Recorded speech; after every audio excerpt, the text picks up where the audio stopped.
ఏ బాటైనా పర్వాలేదంట, సమయంతో సాగటమే మన సింపుల్ సిద్ధాంతం.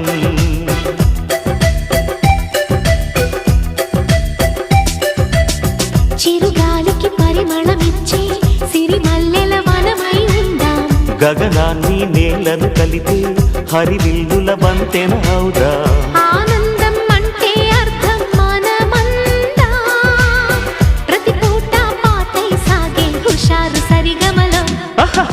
ఎన్నో ఎన్నో రాగాలుండే సంగీతం కాదా, చల్లకి నవ్వుల కేరింత.